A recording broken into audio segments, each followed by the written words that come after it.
The first thing I did after being reborn was to break off my engagement with Ethan Lewis. In my previous life, I had spent most of my years exhausting myself for Ethan. But when I was bedridden with illness, he couldn't even wait for me to pass away. Behind my back, he was already planning a grand wedding with Lily White. Their wedding coincided with my funeral. This time, I refused to be so foolish. While Ethan was busy breaking ties with the Lewis family to avoid marrying me, and was running to the White family to serve Lily and her mother, I went straight to the Lewis estate. Emily, marrying into the Lewis family was your grandfather's last wish. It was also a marriage arrangement decided long ago between our families. Mr. Lewis, the family patriarch, said as he pulled out a yellowed marriage contract. I read it over several times, my gaze eventually landing on the man standing behind him.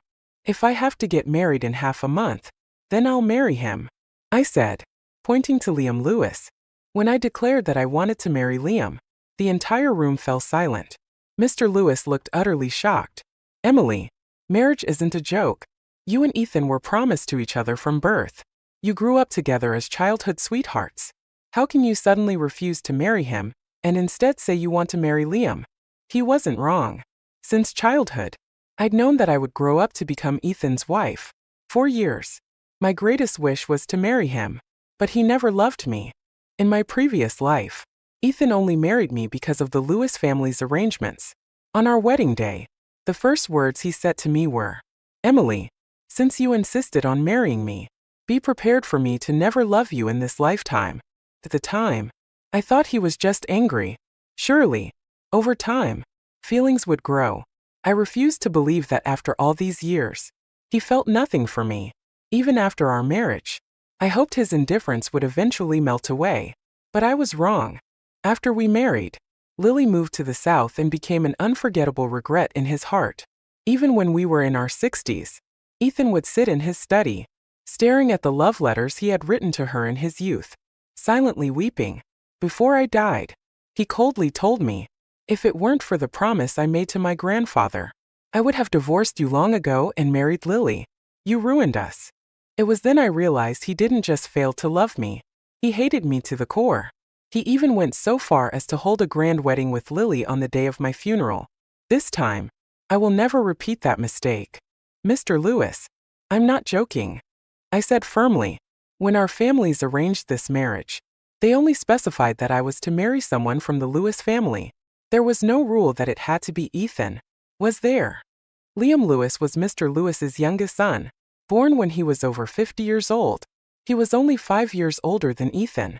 In my previous life, Liam left the Lewis family and moved abroad after Mr. Lewis passed away. I heard he never married. My impression of Liam was vague. He was a quiet and reserved man, always mature beyond his years. Unlike Ethan, he didn't seem to carry the burden of unrequited love or secret infatuations. If I had to marry someone, I might as well choose a man who could treat me with mutual respect. That was far better than a marriage filled with resentment. Mr. Lewis sighed when he saw my determination. You make a valid point, but we still need to hear Liam's thoughts on this. Liam stood tall and composed, his white shirt impeccably pressed without a single crease. When I noticed him furrow his brows, my heart skipped a beat. In my haste to escape Ethan's nightmare, I had completely overlooked whether Liam would accept. But to my surprise, Liam finally spoke. As long as you've thought it through, I have no objections. Hearing this, Mr. Lewis immediately broke into a smile. Great. Then the wedding will proceed as planned in half a month. Everything at the Grand Horizon Hotel is already arranged. I told you I won't marry Emily. Before Mr. Lewis could finish speaking, Ethan burst through the door, anger radiating from him. He shot me a look of utter disdain before turning to his grandfather. Grandpa, this is the modern age. Childhood betrothals are an outdated, feudal tradition. If you don't let me marry Lily, I'll never come back to the Lewis family again. Mr. Lewis slammed the table in anger, his response drowning out the radio playing in the background. How many times do I have to tell you? A woman like Lily, who had a child out of wedlock, has no place in the Lewis family.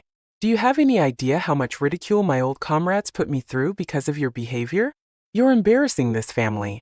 Ethan, utterly blinded by his obsession with Lily, refused to tolerate anyone criticizing her. even if it was his grandfather. I don't care what you say. In this life, I'll only ever marry Lily. If you don't approve, I'll move into the dorms at work and never set foot in the Lewis house again. As Ethan stormed past me, he sneered venomously. You can go ahead and complain to Grandpa all you want. It won't make a difference. I'm never going to marry you. You'd better give up on that idea. It turns out Ethan thought I had come to the Lewis estate to pressure him into marrying me. Little did he know, my greatest wish in this life was to stay as far away from him as possible. Don't go after him, Mr. Lewis called out to the butler, taking a sip of tea to calm his frustration. He's spoiled beyond reason. If he wants to sever ties with this family over a woman, then let him. True to his word, Ethan moved out of the Lewis estate and into his dorm at work. At the school cafeteria, I often saw him with Lily. Some colleagues who were close to me voiced their indignation. Emily, it's bad enough that Mr. Lewis brought Lily into our school as a substitute teacher. Now that they're planning to get married, they're practically inseparable. Anyone who doesn't know better would think she's the one marrying him. I merely smiled faintly and continued eating my lunch, not bothering to respond. What? A colleague asked, leaning in closer. It doesn't matter, I replied softly, shaking my head. I wasn't about to stir up any drama before marrying Liam. As for Ethan and Lily, they no longer had anything to do with me. Since I wasn't marrying Ethan, I had no reason to stay in the new house Mr. Lewis had prepared for us. Out of sympathy, he had allowed me to live there alone because it was close to the school and in a safe neighborhood. Now that things had changed, I decided to move out. But when I returned to pack my belongings, I found them tossed haphazardly into the hallway. Miss Taylor, you're back. I'm so sorry, but Ethan asked me to move in with my daughter. There wasn't enough space, so I had to put your things in the hallway for now. Lily stood in the doorway, her arms crossed, dressed in a floral print dress. Her posture exuded the air of a hostess. You know how crowded these apartment blocks can be. Ethan couldn't bear to see us struggling, so he asked you to move out. I hope you don't mind the inconvenience. In my previous life, Ethan had done the same thing, bringing Lily into our new home and forcing me out. Back then, I had been devastated, heartbroken, and demanded answers from him, screaming and crying about why he would let another woman sleep in our home. His response? A cold, mocking laugh. We're not even married yet. When did you get the right to dictate anything about a Lewis family property? This time, I felt nothing. Without a word, I quietly began gathering my belongings. My silence seemed to unsettle Lily. You're not jealous? She asked, her voice tinged with disbelief. Aren't you afraid Ethan will end up marrying me instead of you? I looked up, my gaze cold as ice. A whore and a dog. A match made in heaven. Lily's face turned red with anger as tears welled up in her eyes. Who are you calling a whore? She screamed. That moment, Ethan appeared. Seeing Lily crying, he immediately jumped to conclusions. Emily, all she asked was for you to move out temporarily. Did you really have to bully her like this? Or is it that you're just after the Lewis family's money and can't stand losing your meal ticket? Ethan's arrogance and self-importance were unbearable. Once he made up his mind, no one could change it. I didn't want to waste another moment entangled with them. Without a word, I turned and walked away. I could still hear Ethan shouting behind me, his voice sharp and relentless. Emily Taylor, a woman like you doesn't stand a chance of marrying me. Don't even dream about it. I'm not going to the wedding in half a month. You can count on being humiliated. After moving back to the employee dormitory, I avoided any interaction with Ethan and Lily. Still, rumors about the two of them flooded the school. Every time I passed by, I could feel the pitying stares from my colleagues. A week later, the principal summoned me to his office, looking grave as he gestured to a letter on his desk. Miss Taylor, someone has filed a report accusing you of plagiarism during the teacher's writing competition. This is a serious matter, and the higher-ups are paying close attention. The accusation came out of nowhere, and I felt completely blindsided. Principal, every single word in that article was my own. How could it possibly be plagiarism? And who exactly did I plagiarize? The principal sighed, clearly frustrated. The accuser provided drafts and outlines as evidence. Even if I wanted to suppress this, I can't. I think it's best if you take a few days off while this is being addressed. The words hit me like a thunderclap. Numbly, I stumbled out of the office, only to see Lily standing nearby, a smug smile curling her lips. In that instant, everything clicked. Most of my belongings had been left in the new house. Other than Lily, there was no one else who could have taken my drafts to accuse me of plagiarism. It was you, I said, glaring at her. Lily didn't even try to deny it. Seeing that no one was around, she smirked. Yes, it was me. So what? It's your fault for leaving your things lying around. My hands trembled with anger, but Lily only looked more pleased with herself.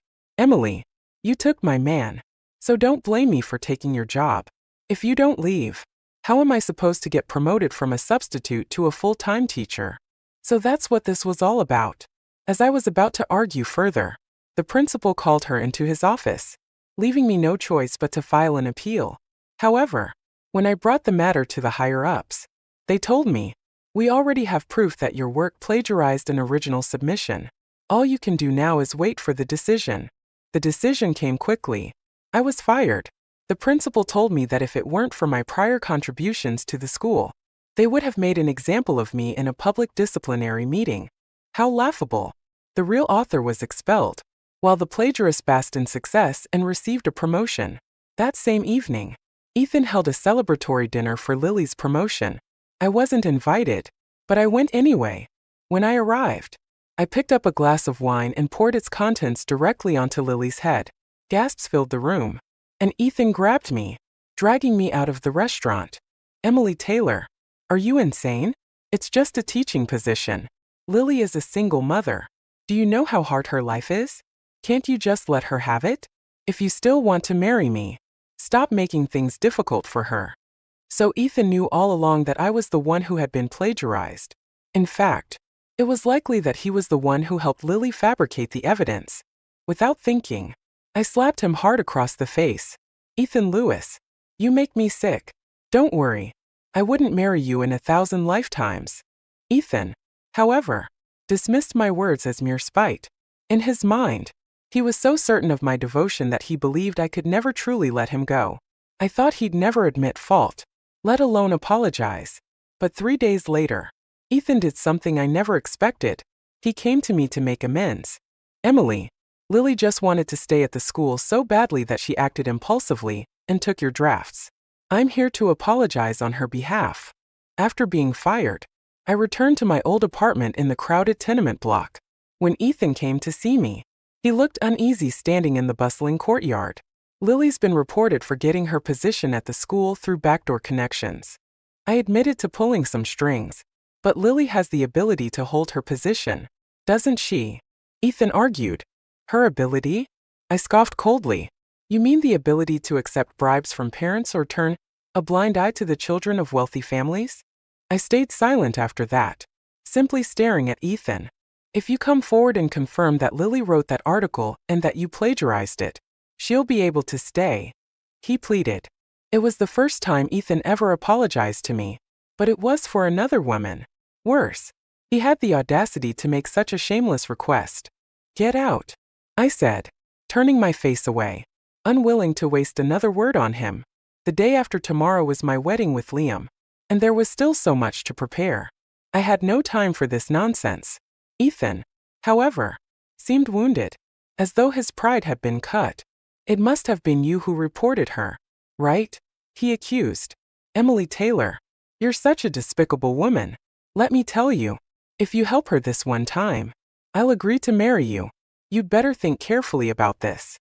To Ethan, marrying me was apparently some kind of charity. Unfortunately for him, I didn't care. The next day, a close colleague insisted on taking me out for a meal. "You know how foreigners love their bachelorette parties. Let's give you one too," she said playfully. Unable to turn her down, I went with her to a restaurant. While heading to the restroom, I overheard a familiar voice coming from the private room next door. It was Ethan's. "If it weren't for Lily, I'd never agreed to marry that woman. Just looking at her makes me sick," he said. Peeking through the slightly open door, I saw Ethan with his arm wrapped around Lily, speaking with a sickening devotion. "Don't worry, I'll never love anyone but you. Marrying her tomorrow is just to placate my grandfather. and keep you in the school. Lily blushed and leaned shyly into his chest while their friends teased them. Emboldened by a few glasses of low-alcohol wine, Ethan seemed completely shameless. For a moment, I felt a sharp sting of betrayal. I thought I was numb to Ethan's behavior, but hearing him belittle me so casually in front of another woman still hurt. So this was Ethan in his 20s. Arrogant, foolish, and utterly laughable. How had I spent decades married to this man? A bitter smile crept onto my lips as I whispered to myself, Ethan, your presence at tomorrow's wedding won't be needed. The next day, my wedding to Liam proceeded as planned. Guests initially seemed startled when they realized the groom wasn't Ethan, but the prestige of the Lewis family kept them from commenting. Instead, they offered polite smiles and words of congratulations. As Liam and I made the rounds to toast the guests, Ethan arrived late, accompanied by Lily in a long red dress. It was exactly like my past life. Back then, Ethan had intentionally disappeared on our wedding day, turning me into a public joke. If not for Mr. Lewis stepping in to maintain order, I might have broken down entirely. Not only that, but Ethan had brought Lily to the ceremony dressed in an outfit similar to mine, standing boldly by his side for all to see. It was a blatant humiliation that I had swallowed in silence in my previous life. But this time was different. Ethan's expression turned to shock when he saw Liam standing beside me, dressed as the groom. Uncle Liam, why are you wearing a groom's suit? Liam raised an eyebrow and replied calmly, because I'm the groom. What did you expect me to wear? But look at yourself. Reek of alcohol and still in yesterday's clothes. What kind of impression are you trying to make? Ethan's eyes widened in disbelief, his expression frozen. What's going on? Isn't today my wedding day? Ethan demanded, his voice trembling with disbelief. Mr. Lewis chuckled coldly, slamming his cane against the floor with a resounding thud. You didn't want to get married, didn't you? Well, now you've gotten your wish. What are you complaining about? Ethan shook his head in frustration, then turned sharply toward me. Emily Taylor, did you say something to Grandpa and Uncle Liam? Or did you pull some kind of trick? I knew you couldn't be trusted. Before I could respond, Liam stepped forward, placing himself protectively in front of me. His voice carried an unyielding authority. Emily Taylor is not someone you can address so casually. Based on seniority, you should be calling her aunt. Ethan stumbled back in shock, nearly knocking Lily off balance. Ethan, this is wonderful, Lily exclaimed, her face alight with hope. If your grandfather isn't forcing you to marry Emily, then we can finally get married. Her words practically screamed her ambition to marry into the Lewis family. But before she could finish, Mr. Lewis snorted derisively. Not just anyone can marry into the Lewis family. Ethan, if you want to bring in a woman like her, it'll only happen over my dead body.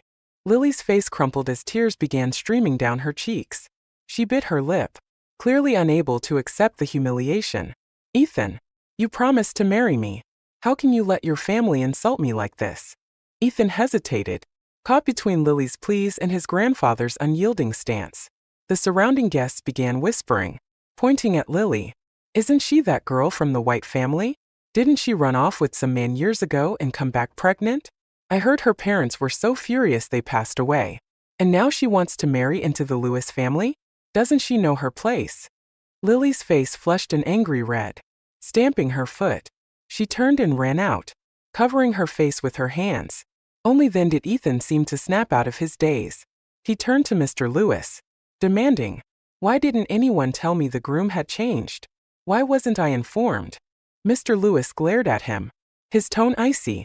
I called your school multiple times, but you refused to answer, thinking I was forcing you to come back and marry. I even sent letters, but you returned every single one. Ethan's face turned ghostly pale.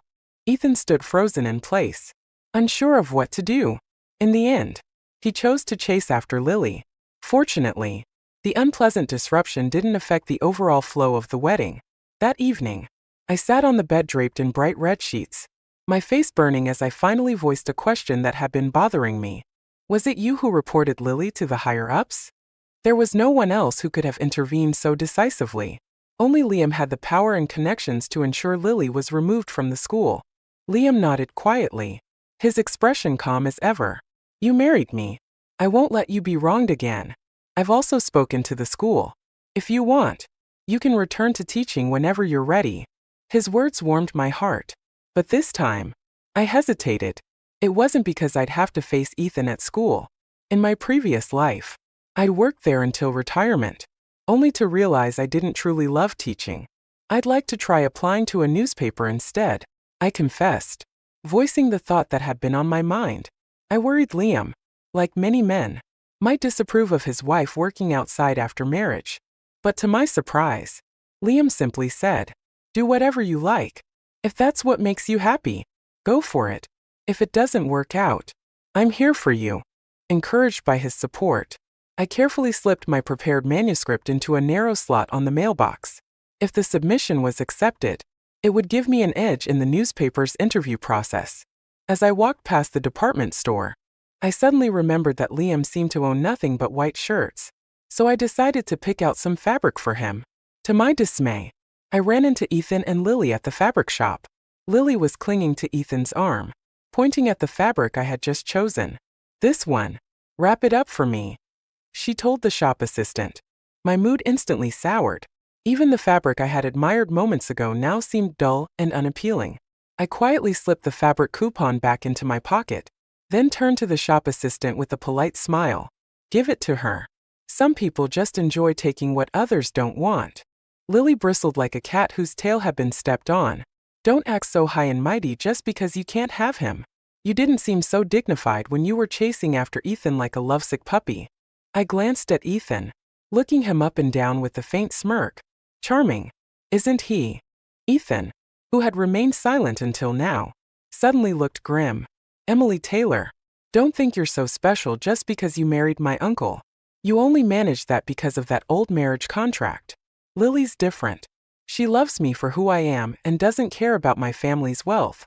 Out of the corner of my eye, I noticed a flicker of awkwardness on Lily's face, but she quickly masked it. She leaned sweetly on Ethan's shoulder, as if the world revolved around him. "You know, we should thank you, Emily. Without you, Ethan and I wouldn't have been able to end up together. We're family now.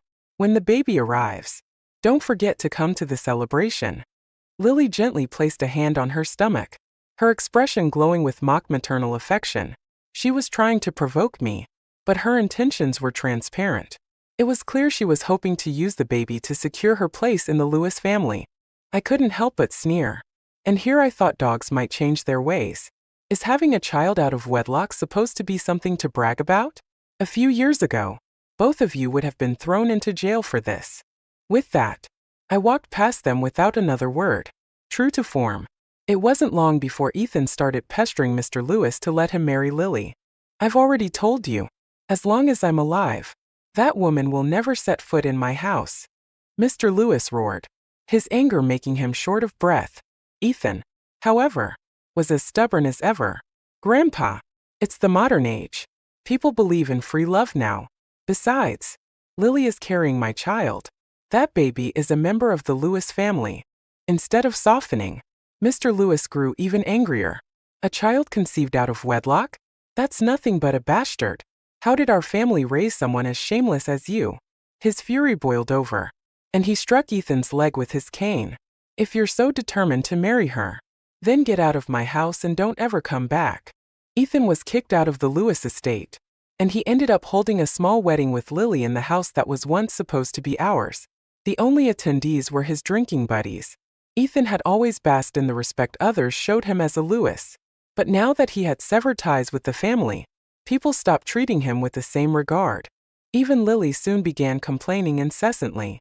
"How can you call yourself a man when your teacher's salary can't even buy a decent length of fabric?"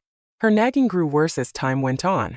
It didn't take long before Ethan came crawling back to Mr. Lewis, begging for forgiveness. But Mr. Lewis was a man of his word. He sent his reply through a guard. "You can come back with the child, but that woman will never step through these doors." Ethan was left standing outside the estate, not allowed even a single step inside. Meanwhile, I received notice from the newspaper. I had been hired and would start work next month. Life finally seemed to be looking up. Without Ethan in my life, the world felt brighter and freer. One day after work, as I walked home, I overheard some colleagues gossiping nearby. "Have you heard? That grandson from the Lewis family got cheated on. Yeah, I heard too. The guy involved was the principal from the school next door. Caught in bed. No less. And they say when the wife caught them, Lily and the principal didn't even have clothes on. Hearing that, I couldn't suppress a smirk. It seemed karma had finally caught up with Lily and Ethan. Such a scandal. In an era with limited entertainment. Spread like wildfire. The principal's wife, a fiery woman, caught them in bed together and sat on the floor wailing loudly, ensuring every neighbor nearby heard every detail. Lily's affair with the principal was clearly an attempt to return to her teaching job. After all, Ethan's salary could barely support her and her daughter, let alone provide for the baby she was carrying. This wasn't a minor issue. The principal's wife called her family, who dragged both Lily and the principal to the police station. The principal, accused of inappropriate relationships, was fired from the school. Lily, being pregnant and unemployed, was let off with a warning after a brief scolding. But the principal's wife wasn't done. She took her revenge to Ethan's doorstep, throwing buckets of waste at his house and employing every disgusting tactic she could think of to humiliate them. Ethan, already embarrassed by Lily's actions, couldn't take it anymore. He finally knelt before Mr. Lewis, his pride shattered. "Grandpa, I was wrong," Ethan admitted, bowing his head in a rare display of submission. Though still angry, Mr. Lewis couldn't bear to completely abandon his grandson. Ethan was allowed back into the family, but the entire ordeal made any interaction with him deeply uncomfortable for me. "Emily, I was wrong about everything. I didn't realize Lily was that kind of woman," Ethan said awkwardly, his voice filled with regret. In my memory, Ethan had always been proud and self-assured, even as he aged. But now, he seemed 10 years older. His back hunched under the weight of the rumors and humiliation. "It's all in the past," I said lightly, my tone devoid of emotion. Once, I might have hated Ethan. But now, as I stood by Liam's side, doing work I loved and watching Ethan reap what he had sown, I realized I didn't care enough to hate him anymore. You only hate the things you care about. Indifference had replaced that anger. "Emily," Ethan hesitated before continuing, "I know there's no real affection between you and my uncle. The mistakes I made in the past, let's fix them. You and I, we were childhood sweethearts. If you're willing to divorce him, I can." "Stop." I cut him off sharply. "Do you think I'm some object you can summon or discard at will? How pathetic that only after being abandoned and humiliated, you finally thought of me." I looked him directly in the eye, my tone firm and unwavering. "Ethan, I'm happy now. Who says I don't have feelings for Liam? He's 1,000 times. No. 10,000 times better than you. And don't forget your place. Next time we meet, address me as Aunt." With that, I turned and walked away, not sparing him a single glance. It was time to discuss moving out with Liam. Living under the same roof as my ex-fiancé wasn't exactly ideal, and I didn't want to become the subject of gossip. As I rounded the corner, a pair of strong arms suddenly pulled me into a warm embrace. It was Liam. "We'll move out," he said firmly. I wasn't sure how long he'd been listening, but his tone was resolute. I looked up at him, teasing, "Are you jealous?" Liam didn't reply, but I caught sight of the faint redness on his ears. The move went smoothly. Mr. Lewis, ever understanding, had no objections when Liam informed him of our decision. But just as we were finalizing the move, an unwelcome visitor showed up at the Lewis estate. "Ethan Lewis, get out here." Lily's voice rang out, shrill and piercing. Her stomach was noticeably round now, her floral dress strained against her growing figure, looking ill-fitted on her swollen frame. "You're responsible for my pregnancy," Lily shouted, her tone both accusatory and desperate. "You left me out here, alone and pregnant. Have you no shame? If you don't come out, I'll report you for harassment. I'll barge in if I have to. Let's see who dares to stop me with my pregnant belly." At the Lewis estate gates, the security guards exchanged troubled glances but firmly held their ground, barring Lily from entering. Just as Lily was about to launch into another tirade, Ethan finally appeared. "You dare show your face here?" Ethan snarled, his face flushing with anger. "You've been out disgracing yourself, and now you have the nerve to come to my family's home." Ethan's face was a deep red, his rage barely contained. If it weren't for the guards holding him back, he might have done something rash. Disgrace myself? Everything I've done was for our family. Lily shot back, her voice shrill. Do you think I'd have stayed with you if you weren't part of the Lewis family? You're nothing but trash. Cast out by your own kin. If I can't go back to teaching, how are we supposed to survive on your measly salary? Should we starve? Ethan seemed stunned, as if he was seeing Lily's true colors for the first time. He opened his mouth but couldn't form a response. I stood off to the side, watching the chaos for a moment, but quickly lost interest. Their back and forth was pathetic, and I had more important things to do, like finishing the move. Just as I turned to leave, Lily darted toward me, grabbing my arm tightly. Emily Taylor, this is your doing, isn't it? You're the reason Mr. Lewis won't let me into the family. Her grip was firm, and I couldn't immediately shake her off. I glanced around, searching for Liam, but he was nowhere in sight. Panic crept in. What are you talking about? Let go, I demanded, but Lily ignored me, her voice growing more venomous. Seeing me like this must make you so happy, doesn't it? Just because you married Liam doesn't mean you're any better than me. At the end of the day, we're both women who rely on men to climb up in the world. If I'm miserable, don't think you'll have it easy either. With a hateful glare, Lily shoved me hard. Whether it was intentional or not, I stumbled and hit my head against a stone. Darkness consumed my vision. When I opened my eyes, the first thing I saw was Liam's guilt-ridden face. His normally smooth chin was covered in stubble, and the fatigue in his eyes made it clear he hadn't rested in a long time. Emily, you're awake. I'm so sorry. I didn't protect you like I should have. I swear I'll never let anything happen to you again. Are you in pain? Does your head still hurt? It was the first time I'd heard Liam say so much at once. I couldn't help but smile slightly, shaking my head. As I tried to sit up, Liam jumped up from his chair, fumbling to adjust my pillow. Hand me water, and tuck the blanket around me. Watching him flustered like that, I couldn't resist teasing him. I just fell. It's no big deal. At worst, I'll have a scar on my head. But Liam's face flushed red, and he hesitated before finally stammering. You're about to become a mom. You need to take care of yourself. For a moment, I thought I'd misheard him. My heart raced as I stared at him, searching for confirmation. What did you just say? Are you serious? We're having a baby. Liam nodded, over and over, his expression gentle but filled with joy. The realization washed over me.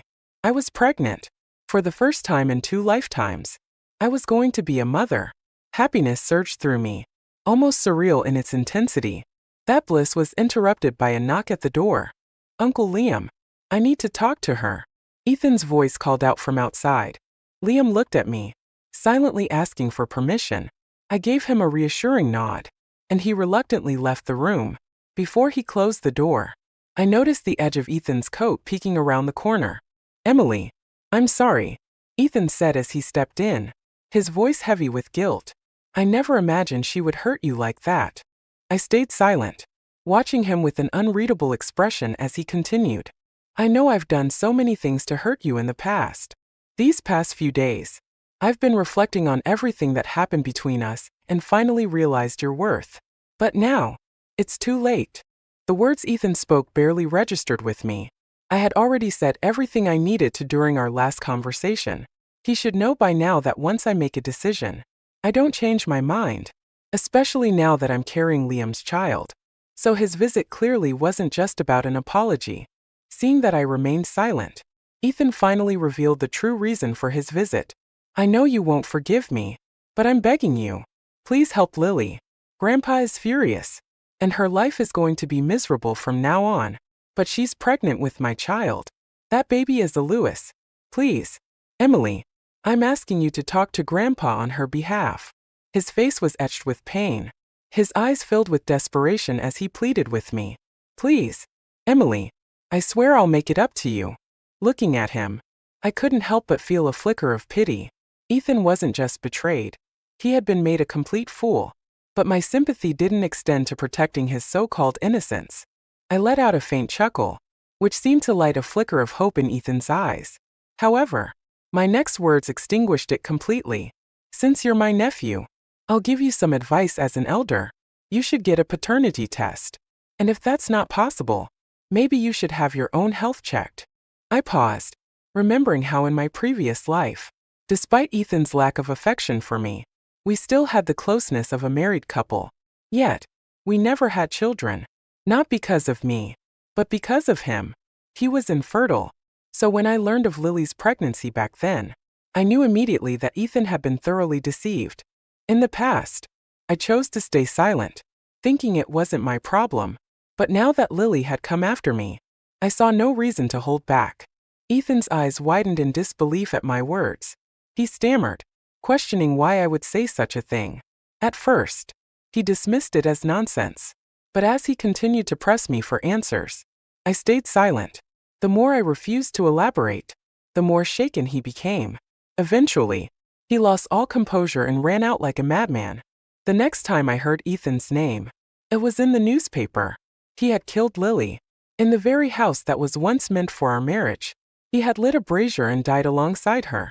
By the time anyone discovered them, they were already gone.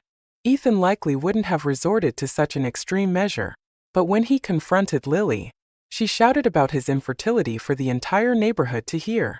Within days, the scandal spread across most of the city. Ethan, unable to endure the humiliation, took both their lives. Mr. Lewis, having to bury his grandson, aged visibly from the grief. Liam and I had wanted to bring him to live with us so we could take care of him, but he refused, saying it was enough for us to visit him when we could.